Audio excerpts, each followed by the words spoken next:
I mean, even the Barbie movie, I was horrified by it. I made myself watch it. You're going to love this. It was a call to war, an invocation, and a spell to cast. Whoa. Women, Christian women, flipping out. Ruslan. So you emphasize like the importance of women reclaiming their sacred space and identity, particularly kind of looking at Proverbs chapter 31. Yep. So in today's world, what do you see the balance for women between managing the home and managing outside ventures? Because I think people kind of throw... Well, I think you could do both. You can do both. You can do both. Yeah. And you just can't be consumed by either. I was watching what was happening in the culture. I was watching that men all of a sudden are presenting as women. And I'm like, I'm not happy with that. But I'm not completely surprised because women have been presenting as men for decades now. They've been going to the men's world. I'm going to beat him at his game. I'm going to be a boss babe. And again, I'm not making fun. I want women to thrive, but I want them to thrive as women, not as men. And right now, what we see is this incredible competition in the genders where there should be a coordination. Like my husband sees things I miss. But I feel things he missed. And we need those two together. And we've just got women trying to tell men how to act. And I don't even really feel like the men are trying to tell the women how to act. No, I'm serious. As a mother of 4 sons, I've watched sitcoms and dramas. They have emasculated the men. They have mocked the men. And the women are always the smarter, the brighter, the manipulative ones, the insights. And I'm like, that's not true. I mean, they're both. We don't have a scarcity mindset where we add value to women by taking it from men. And so, I mean, even the Barbie movie, I was horrified by it.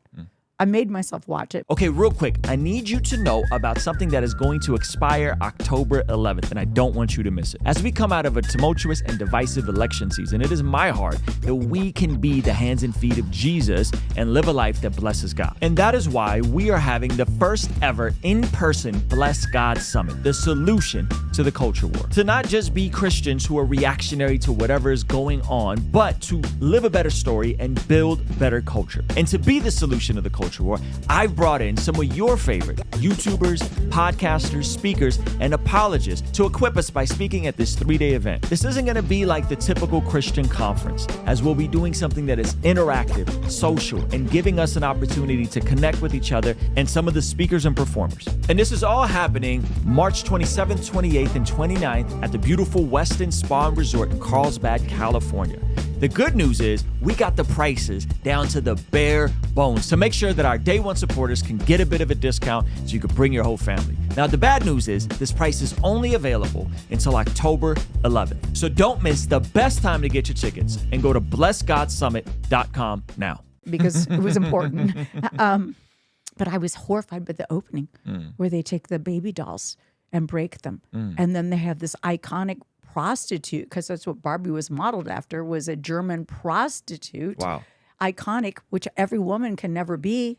She's never going to be tall enough, thin enough, blonde enough, white enough, whatever Barbie is. From a physiology standpoint, Yes, you exactly. physically cannot be what a Barbie is. Because it's not even possible to breathe if you were that. So it's distorted. And so I'm looking at what's going on, what we're putting in front of our daughters, what we're putting in front of our sons.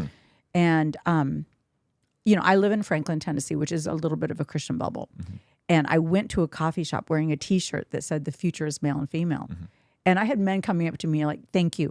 Thank you for including us in the future." I'm like, "You're welcome. You're welcome." In what you would call a Christian bubble. I've been to Franklin in a Christian before. bubble, yes. That's interesting. And then I had women saying, "I want that T-shirt." So I thought everybody's happy with this. So I take a selfie. And I just wrote, "The future is male and female, because without male and female, there is no future." That's your parents. It's not even deep. I mean, it's just biology. Exactly. It's how we reproduce as a species. Thank you. Well, 922 comments later, people were like, "You are co-signing with patriarchy." Wow. Jesus would never co-sign with the oppression of women. I'm like, what in the world? It's our turn now. The men have always had turns. I mean, women, Christian women, flipping out. Coded like all lives matter, somebody said. Then somebody else called me a bigot. Then that was the first time I'd ever gotten that. Demon of hate. Wow. I mean, was this your audience, or did this go beyond your audience? Your own audience. Wow. My Instagram people, which my husband said are way meaner than his. But yes. And so I'm like, if there is this much of a reaction, there's something more behind this. So I just went home and I just typed into my laptop, what is the origin of the quote, the future is female?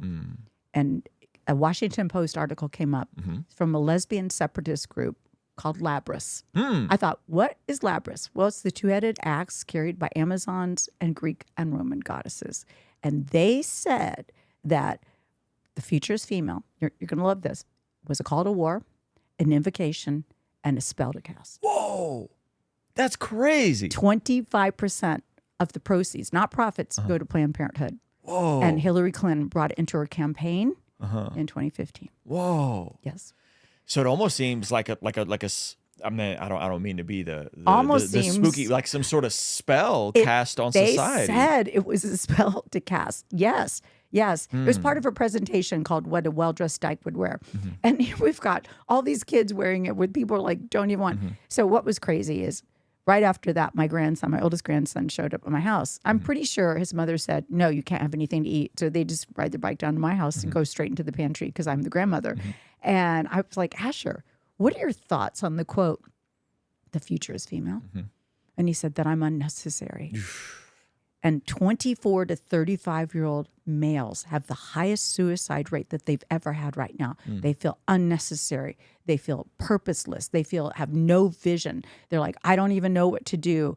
They have isolation was not good for the men. Let's just be honest with that. They have isolation. They have aggression. They don't have any outlet for.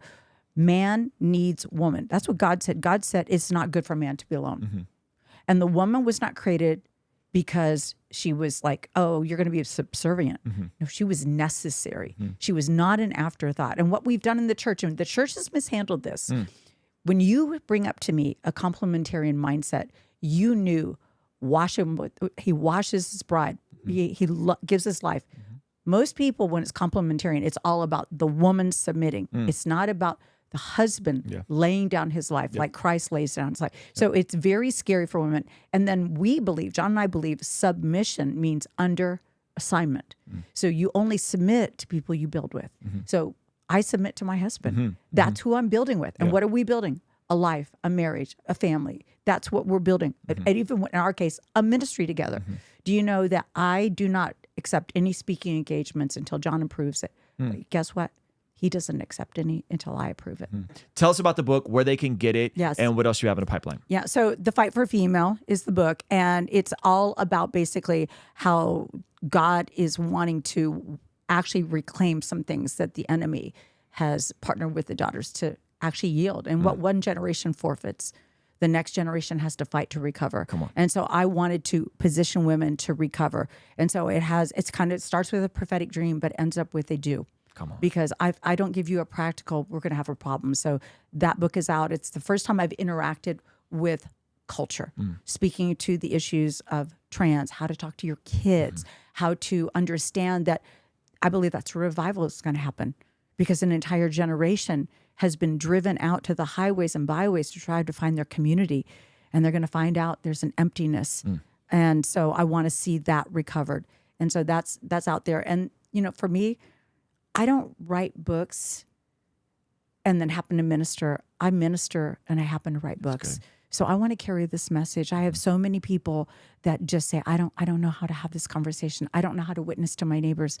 And conversations right now is a lost art. People are used to yelling at each other on social media. They are not used to talking to people face to face.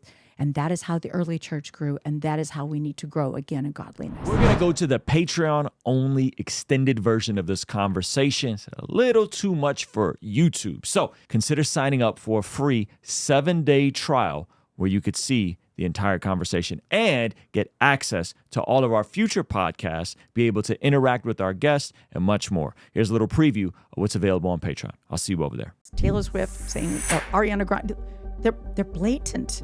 They're blatantly saying, yes, we practice witchcraft. What is the problem with that? I mean, when you say to a woman that your child is an obstacle, at the end of the day, yes, I don't like that we're trying to separate the Christians from politics because he said, you have to make a decision. Are you going to vote against an opposer to the things of godliness or a transgressor of the things of godliness?